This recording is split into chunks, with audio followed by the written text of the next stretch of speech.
Hi, Nikki. I'm here today with a little video to show you something that I was inspired by Tracy Fox to make. And it has turned out to be a mini revelation. So I'm going to link Tracy's video below in case you haven't seen it. Sorry, my daughter just brought me some hot apple cider, so I'm going to sippy that. Anyway, I'm going to link her video below, and you will see where I was totally inspired by her to make these. And this is my version of doing what she did. So I want to start this by saying, most of the time, if I'm going to make, so this is a way to make these little windy guys, I call them, right? And but you're making them out of these paper fasteners or brads.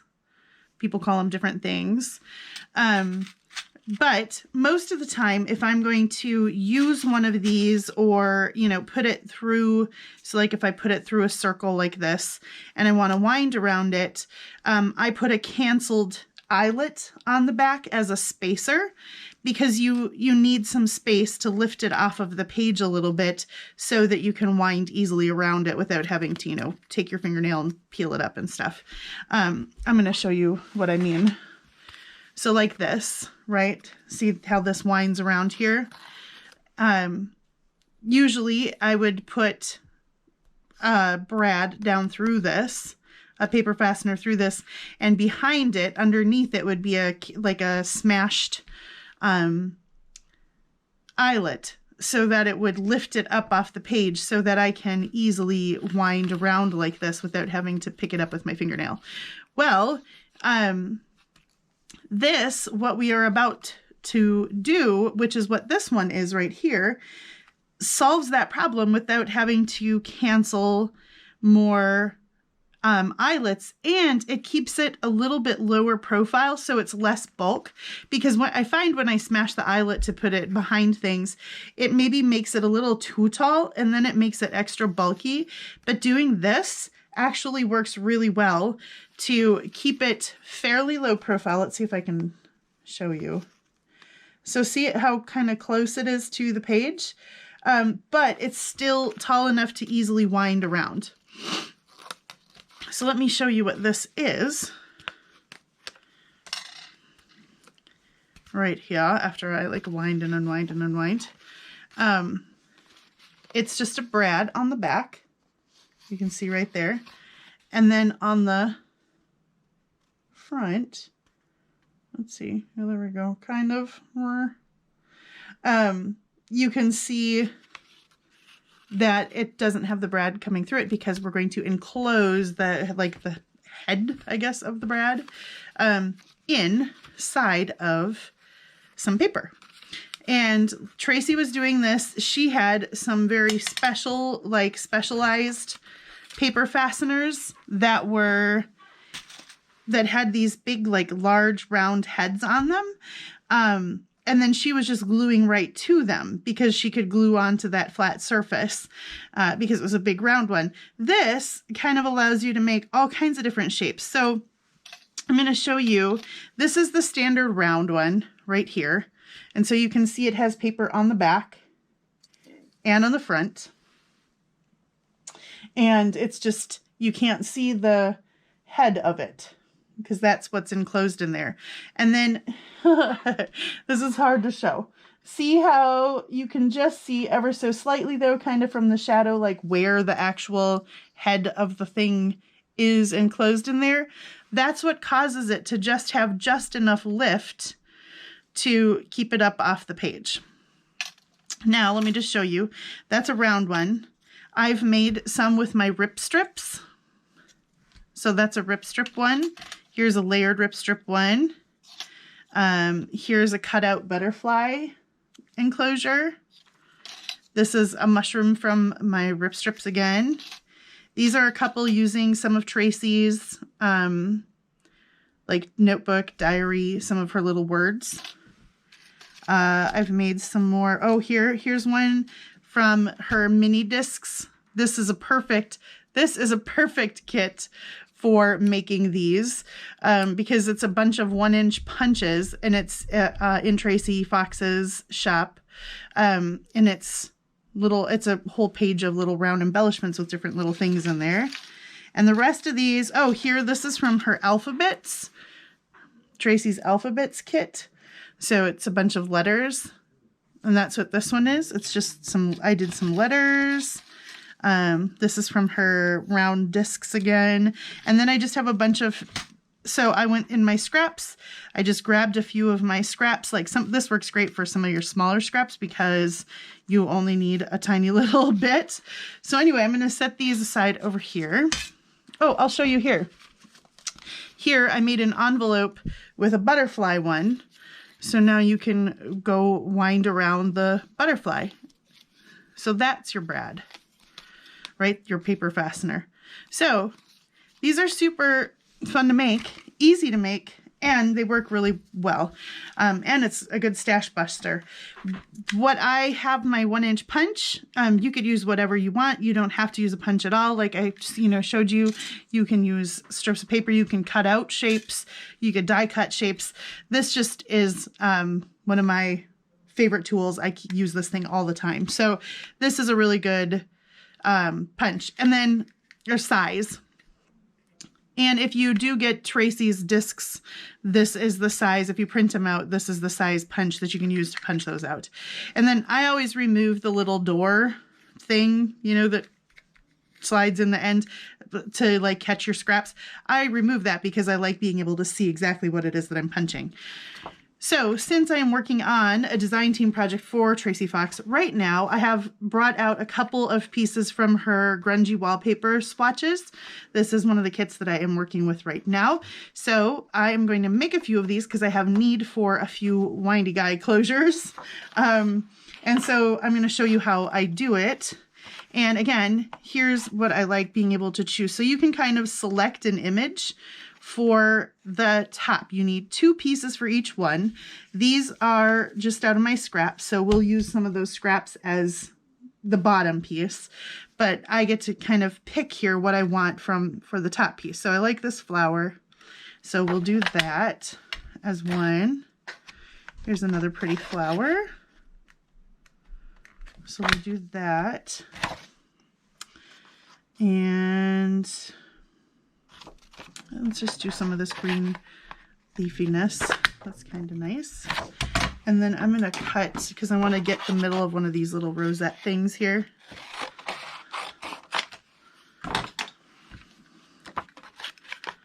Yeah, I like that. And I like some of this here. Okay, so that should be good. I'll use the rest of this up and make more later on. But for now, I'm going to set them over there. Okay, and then I was going to show you another great thing. So when I'm cutting out pieces like that from a kit, right, there's these little extra chunks that come along the edges, and you end up you cut the ephemera out of a kit or something, and you end up with these extra pieces. Well, I usually print all of my ephemera or like all these grungy wallpaper swatches. Pardon me. This is why I had her make me some cider. Let me take a sip. There we go. So I have these extra cutoff pieces, and I print them onto ivory cardstock. So this is a really great thing to keep and punch out a bunch of these, because you can use these as your back piece. So we're going to do that, even though I have a bunch of those pieces from... Anyway, so there we go. That's a way to use these up. And we'll use those, even though I have all these pieces over here. We're going to use these so I can show you exactly what I'm doing. Now, I am going to, because I'm me, I'm going to ink the edges of all of these really quick. Now, like I was saying, you could make these out of any shape that you want, essentially, and you'll see the construction of this you've probably already figured out without me even having to tell you. you probably could look at my example and know exactly what it is that I did. Or if you've watched Tracy's video, if you're familiar with what she was doing. And do you know what? You probably don't. This is probably overkill what I'm doing right now by inking the bottom piece too, except I just don't like the edges to be white. I still feel like you see those. So are you going to ever see the bottom side of the whiny guy? No. But are you going to see the edges? Yeah. And so I like to just make sure that I have all that stuff covered. Okay. So now I just have cheap, I think these are either from the dollar store or Walmart. They are bright, shiny gold. I will rarely use them in this color in a junk journal. This bright, brassy, you know, faux gold color, because they're just too shiny and stuff. So if I do use these, I'm usually going to like sand, you know, file them a little bit on top and distress ink them or alcohol ink them or something. So rarely do I use them, but they're super cheap. So they work good. They're really good for this because you don't see, you just see the bottom where the prongs split out. So now what we want to do is punch holes in the bottoms, obviously not the tops because, you know, those are going to be flat. Now I use my Crocodile and I use the small side. You have a bigger punch and a smaller punch, right? So I use the smaller punch. And the nice thing about a Crocodile is it has this little guide right here. So to try and get this right in the middle, this is a 1-inch punch. So I want to set my little guide here to a 1/2 inch. There's an inch side and a centimeter side. Obviously, US, I'm doing the inch side because that's what I know. So if I set it at a 1/2 inch, that means that when I put this in here, it'll be exactly at in the middle, if that makes sense. Which I need to go up. There we go. And I'm going to just eyeball the side-to-side thing and punch a hole. And I use the small side. If you don't have a Crocodile, you could use your awl, but what you don't want to do is use much of a bigger hole than this, because otherwise you're, you know, unless you have really big head on this thing, it's going to slide through and you want it to grab, right? Like that. So the small hole on my Crocodile is perfect for this. But like I said, you could use your awl and do it that way too. Or any sort of pokey tool. You just don't want to punch too big of a hole here. You know, the paper fasteners themselves are actually kind of like angled on the end, so you could just try kind of pushing them through the paper yourself if you wanted to try it that way. Okay, so now we have our backs done and we have our fronts. So you're going to take your fastener and put it through so that the inked side is facing, right? So your uninked side is here. And then we're going to put glue on here. The important part is once we get the glue on, that's what makes all the difference. So here's how I do. I just put it between my fingers like this to kind of hold it. And then I'm going to use glue and I'm going to get right up to the edges, but I'm not going to put too much because I don't want it to smush all out and through and get a big mess. And then I put a little bit right on top of the metal too. I don't know if it actually sticks to the metal or not. I don't know. So I have this thing glued up and now I have my top piece and I put it on and line it up, but you don't want to smash it like this because you want the top piece to stay absolutely flat. And the way you do that is by flipping it upside down onto your work surface. And now you're going to kind of mold it around your top piece. So by doing this, your top piece is staying absolutely flat on the bottom. And you're using your fingers to kind of mold and push down this piece, the bottom piece, to meet that top piece. You're going to end up with a slight gap. You're going to end up with a slight gap on the side because you can see where it's kind of wrinkly. So it's going to wrinkle a little bit and end up with a slight gap. But you want that to happen because as you're doing this, you will feel where that raised spot, that you're working the paper around the head of the paper fastener, like this. So now, let me see. It's so hard to show you this because it's so slight, but can you see how it's just barely going up towards there? That acts as your spacer. So now it's perfectly flat on top. So it looks nice and neat, perfectly flat on top. And the back side is rounded out just a little bit. And that's what acts as your spacer. Just that little bit of space where the head is smashed behind this back paper is what acts as your spacer. And it's just enough to keep this up off the paper, but not too much. So, hold on. Dusty. My voice feels dusty. And then I'm just going to hit that edge where there's a little bit of overhang just to make sure. And again, I don't know why, because it's me, because I know it's me, because you're never going to see that. It's going to be fastened down to paper. So there you go.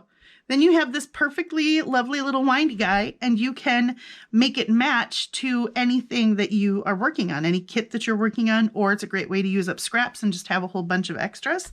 So let's make another one.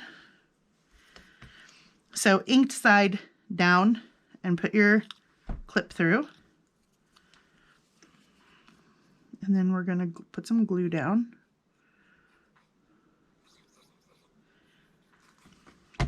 And then we'll take another one and line it up. And then this is where you're going to want to just start smashing it, but don't do that. Flip it upside down so you line it up the best you can.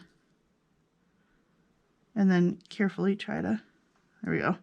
And then you just start kind of molding it down, and it's going to want to keep bubbling up, and you kind of, especially if you're not using a really fast grab glue, like that's where art glitter glue works really well, because it's got such a fast grab. So it really helps do this here. And it's so precise, you know, to make the little gluing around the small disc. But you just want to use your fingers and push from the middle out like this to kind of mold it around the head of that brad. And then you're just pressing it down to keep the front of it flat. Now you could embellish these in any way your heart desires, right? So there we go. I'm just going to ink over that little tiny edge where there's an overlap. You can embellish these however you want to. You could take a button. Let's see. You could pop a little button on there. That would be cute with some, you could put some cheesecloth behind it. You could put images on it. I have been making some flowers. Now, this of course would be too big because your string would get caught all on the petals of that thing.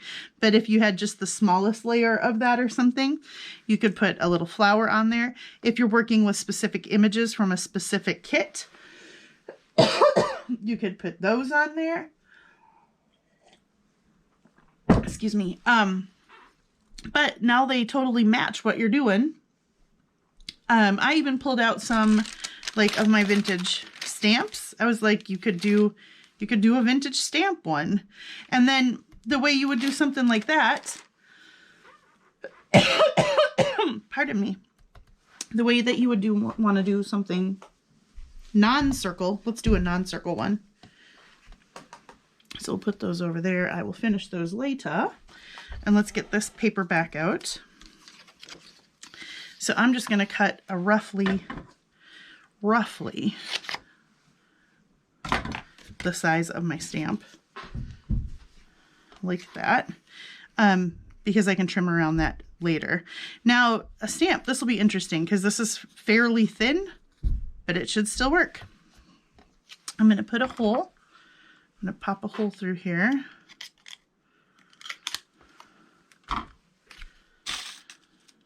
And pardon me, let me sip again. Okay. Now,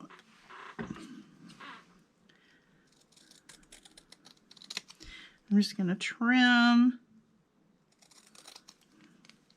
I don't want to trim the, little fancy scallop stamp edge off of there. So I've just trimmed kind of as closely as I can to that. And then I'm going to very gently just dress up the edge of that. And then this one, because you will see the edge of this top, or around the top. I'm interested to see how this works, guys. I haven't done a stamp. I just thought that would be kind of a cool thing to try too. All right, so let's try. Put our thing down, our brad, our paper fastener. What do you guys call them? Brads or paper fasteners? I hear people call them both. Honestly, they're probably called paper fasteners. Okay, and now I'll line up my stamp, and then I'm going to flip it over and work it down onto the paper, onto the stamp. Ooh. I'm getting some seepage, and I don't want that to get on my stamp, on the front of my stamp.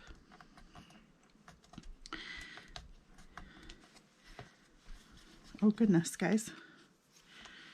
Yeah, it looks like it's going to work. I mean, the trick is having it flat on the surface, because no matter how thin that front paper is, you're molding the back piece is what you're molding, and that front piece should just stay flat. If you did use a stamp, though, I would definitely for sure use some cardstock or something heavier on the back, because you don't want it to be flimsy as you're winding around it. You don't want it to be, bending all up and stuff. So you could even give it a double layer. Although I think once this dries up, it's not gonna. I think once this dries, it's not gonna be flimsy. So there, look at that one. Now I have a little 4-cent stamp. And that's really cool. The cancellation says "Pray for Peace." How cool is that? That's really cool. I have no idea how old this is. It's just a lot of stamps that I had from eBay. So you can also, like on the back, you can try to be conscious about which direction you have these going. But most of the time, when I'm putting them through something, it doesn't matter. Because, well, or if it does, most of the circle ones don't matter so much. This one might matter which direction you want it to open up on the inside. So you could be a little bit more cognizant of that as you're making them. And then the last thing I would say is just as it dries fully, to just leave them upside down like this. So that front side, you're just making sure that front side stays absolutely flat. The bigger ones that I did like this, I made sure that I pushed down on them every once in a while, as they were drying. I just gave them an extra little nudge to make sure that this stayed flat and that this dried really well. Like this one, I did that too. I think I just gave it some extra nudges. But that's a layered one. So anyway, guys, that's just a quick little video to show you how I kind of envisioned this. And I'm super excited about these because, like I said, it means that I don't always have to have a spacer. So if I'm trying to include these like in a journal on a page or something, it's a little less bulky. And the head of this thing just provides just enough lift to make it so that I can have it. It's just a one way to less debulk my journals and stuff, because I'm always looking for ways to make them less bulky, because of course I make chunky journals. And because it's fun to use elements like this, but it makes it harder to write over too. So the less bulky you can do them, the better. So anyway, thanks guys for stopping by and hanging out with me for this quick little tip. Like I said, I'm gonna link the video from Tracy Fox down below so you can see kind of where my inspiration for this came from. Thank you, Tracy, for the great idea. And until I see you guys all again, have a wonderful morning, afternoon, evening, middle of the night, whatever time it is, on whatever side of this magnificent globe of ours that you live on. And I will see you guys all again very soon. Stay safe, stay healthy, stay peaceful, stay crafty, and God bless. Bye, guys.